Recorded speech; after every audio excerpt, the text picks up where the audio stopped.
Looking back on my school years, I have always considered myself to have been a reasonably well-behaved child who was fortunate to grow up with caring and conscientious parents.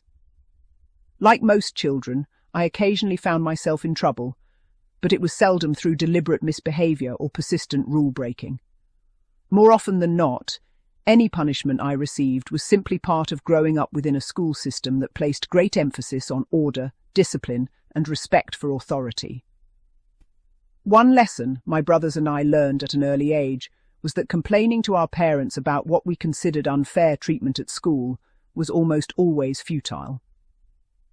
If an entire class was punished because the guilty individual refused to admit responsibility, or if a teacher appeared to have acted harshly, our parents rarely questioned the school's actions. Their response was remarkably consistent. They would explain that teachers had difficult jobs, that there was probably a reason for the punishment which we did not fully understand, or that any apparent injustice was balanced by occasions when children escaped punishment despite deserving it. As children, we naturally felt aggrieved when we believed we had been treated unfairly. Yet those conversations taught us an important lesson that extended far beyond the classroom. Life is not always perfectly fair, and authority figures sometimes have to make decisions with incomplete information. Whether or not that philosophy would be considered appropriate today is open to debate, but it undoubtedly shaped our expectations of the world. At that time, there was also a remarkable degree of consistency between the various adults who influenced children's lives. Parents, teachers, grandparents, neighbours, youth leaders, sports coaches, and other respected adults generally reinforced the same standards of behaviour. Although individual personalities differed, there was broad agreement that children should show respect, obey reasonable instructions, and accept the consequences when they failed to do so. Adults presented a united front, leaving very little opportunity for children to play one authority figure against another. That consistency created clear expectations and contributed to a stable disciplinary environment, even if children did not always appreciate it. Within schools themselves, discipline was not simply about administering punishment. It also reflected a carefully structured hierarchy of authority. In England, many schools operated what could reasonably be described as a two-tier disciplinary system. This distinction was not necessarily based upon the amount of physical pain involved, but rather upon the seriousness attached to the offence and the symbolism of the punishment itself. It is important to distinguish between the concepts of severity and seriousness, as they are often mistakenly treated as though they were identical. In practice, they referred to different aspects of school discipline. A punishment could be physically severe without necessarily being regarded as especially serious. The slipper, for example, could be extremely painful depending upon how and by whom it was administered. In purely physical terms, it was often every bit as unpleasant as the cane, and in some cases may have been remembered as the more painful of the two. The cane, however, carried a very different significance.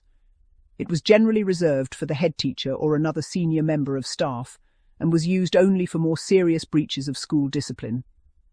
Receiving the cane therefore represented far more than simply experiencing another painful punishment. It marked a clear escalation in the disciplinary process and signalled that a pupil's behaviour had crossed an important threshold. For most pupils, the psychological impact of being sent to the head teacher was considerable. It was no longer a routine classroom punishment for talking, failing homework, or minor disruption. Instead, it conveyed the message that the offence was regarded as genuinely serious and that the matter required the attention of the school's highest authority. The distinction between classroom discipline and head teacher discipline reinforced the seriousness of repeated or significant misconduct. A pupil might accept a routine classroom punishment with a degree of resignation, but being summoned to the head teacher's office created a very different emotional response. The sense of apprehension often arose long before any punishment was administered. The unfamiliar setting, the authority of the head teacher, and the knowledge that one had committed a particularly serious offence all combined to make the experience memorable. This graduated approach offered certain practical advantages. Teachers could deal quickly with everyday disciplinary issues themselves, maintaining order without constantly referring pupils to senior staff. Meanwhile, genuinely serious cases remained exceptional, preserving both the authority of the head teacher and the symbolic importance of the cane. By contrast, some education systems relied upon a single implement for virtually every level of disciplinary offence. While there might still have been differences in who administered the punishment or in the number of strokes given, the fundamental method remained unchanged, regardless of whether the offence was relatively minor or considerably more serious. Using the same form of punishment across the entire disciplinary spectrum arguably reduced the sense of progression within the system. Although being referred to the head teacher still represented an increase in authority, the punishment itself was essentially familiar. The psychological distinction between ordinary classroom misbehavior and more significant offences could therefore become less clearly defined because pupils encountered the same basic form of discipline throughout their school careers. Other countries adopted yet different approaches. In some schools, classroom punishments remained relatively limited, while corporal punishment was reserved almost exclusively for serious misconduct and administered by senior staff.